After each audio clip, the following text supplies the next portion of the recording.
Welcome to the Story Learning Podcast, regular doses of language learning tips and motivation to help you become fluent in any language. With me, Olly Richards. For language programs, books, free resources, and much more, visit StoryLearning.com. Good morning, everybody, and welcome to the I Will Teach You a Language podcast. Now, today is Friday, and that means one thing. It is time for the rules of language learning. Now, as you know, on the podcast, I like to answer your questions. It's my favorite thing to do, but I also think it's important to talk about the lessons that I've learned and to give you my personal take on the questions that I think really matter in language learning.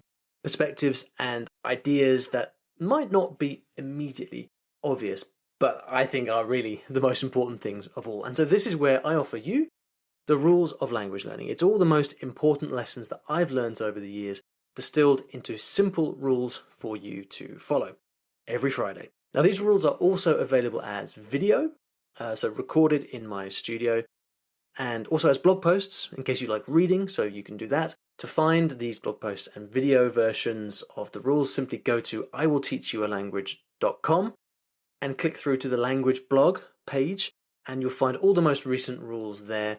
And if you want to find some of the older ones, you can type in TROLL into the search bar. TROLL, of course, standing for the rules of language learning, so it's nice and easy to remember. I'll be back answering your questions as usual next week, but for now, please enjoy today's rule of language learning. Now, you might think that some things are obvious in language learning, but in reality, they're not. You learn that doing what I do. Some people are seasoned language learners. They've seen it all before. They've got their method. They know what works. And when they see me talking about this stuff on YouTube, they leave comments like, "Wow, this Ollie guy, he has nothing new to say. Heard it all before." But you've got to remember, I have to remember, most people don't know what it's like to learn a language. Most people have never actually learned a language to fluency. And for most people, the topic of today's rule of language learning is not at all obvious. And yet, there's probably nothing more important when it comes to speaking a language fluently. So, what is this topic? Well, let's make a deal, you and me. You hit the subscribe button beneath this video so you get to see these videos when they're released, and I will tell you exactly what I'm talking about here. Deal? Have you done it? Good, because this stuff is important. Now, back in 2009, I went to live in Tokyo, Japan, and I started learning Japanese right away. Now, you'd think that living in Japan would be a good start for learning Japanese, but actually it wasn't so easy. You see, because of work, I was in an English-speaking environment, and that kind of bled out into my social life where most of my friends, even the Japanese ones, spoke really good English. So I didn't do so well for a couple of years. Anyway, I studied Japanese in quite a traditional way. I used textbooks, I took classes, stuff like that. And from time to time, I would meet Japanese people and I would speak. And it was kind of hard. Now, that's normal. You might say Japanese is hard. And you'd be right. So I carried on studying, taking lessons, doing all the right things. Or so you'd think. And 1 year passed. And then 2 years passed. And you know what? I didn't really get much better. I mean, my speaking improved, but not much. And I still found myself really struggling in conversations. I was basically stuck at a kind of mediocre, low intermediate level, getting nervous and just not really communicating very well at all. You wouldn't have been very impressed with me, let me assure you. Full marks for effort, Ollie, but your Japanese is pretty dodgy. This was a weird experience for me because the thing is, I had already learned 4 languages by that point, and I did really well in those languages. I was really quite fluent in all of them. So what was going on with Japanese? Why was I struggling? Well, I wasn't sure at first. I just assumed that because I was studying and working hard, I should improve and get better. I should get more fluent. But it wasn't happening. I'd still forget words when it came time to speak. I'd still get nervous in front of people, and I'd still find it hard to put together long, flowing sentences to sound natural when I spoke. And then, that all changed one day. It was crazy, actually. I was able to absolutely transform my Japanese in the space of just a few weeks, from mediocre and nervous to confident and quite comfortable in conversation. And it happened when I started doing language exchanges. So I would find people to do language exchanges with, and I started arranging to meet these people as often as possible. during this period, I tried to meet someone almost every day after work, and every day I got at least an hour of Japanese speaking in, which was pretty much an hour more than I usually got. Now, at first it was tough, like it always was with speaking Japanese, but gradually something started to shift. I became confident with important things like starting conversations, keeping conversations going, asking for clarification when I didn't understand something. And it sounds funny, but actually having the confidence to take my time and actually think about what I was saying, rather than, the kind of nervous linguistic autopilot you can get on when you can just say the same things all the time.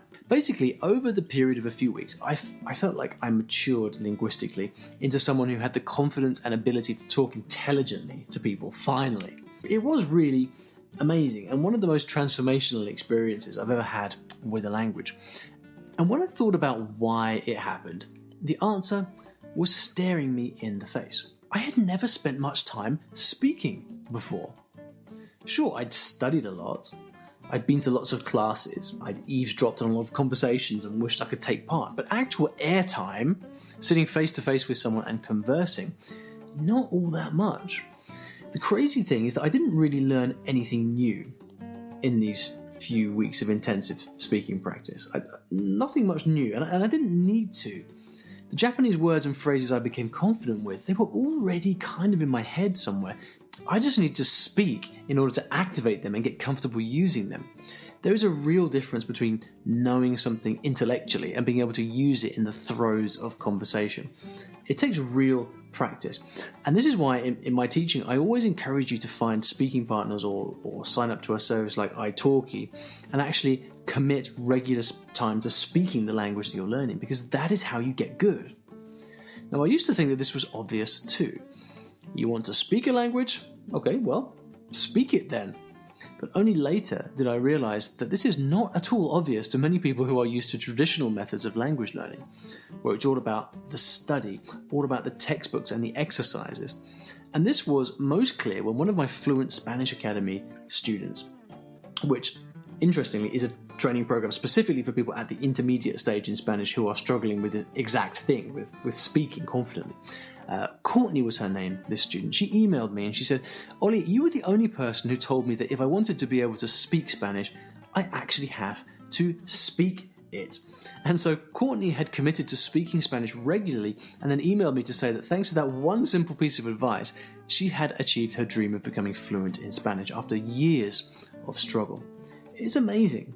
And so it's easy to see why this is one of my rules of language learning. Yes, studying is important. But if you never actually speak, you'll never get comfortable actually speaking with people. Now, if this makes sense to you, I'd like you to hit the like button on this video so that I know that the message got through. If you'd like some tips on finding people to speak with, I'll put a link to an article I wrote in the description below for some tips there. But that is it for today. A really quite important lesson. So please, just remember, the secret to speaking is to speak.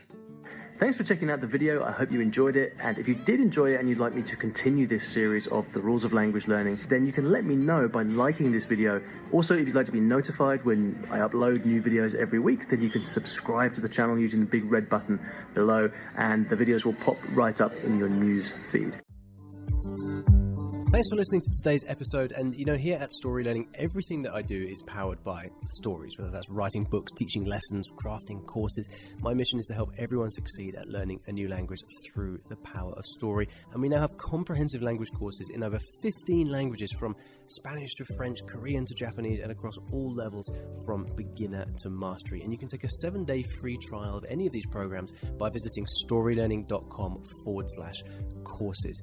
I've poured my heart and soul into creating these courses over the last 10 or so years, and we've helped tens of thousands of new students achieve their dreams of learning a new language, all through the power of story. So go ahead and take a free trial. There's no commitment. You can try out our method for free, see if this can also be the breakthrough for you that it's been for so many other people. storylearning.com/courses.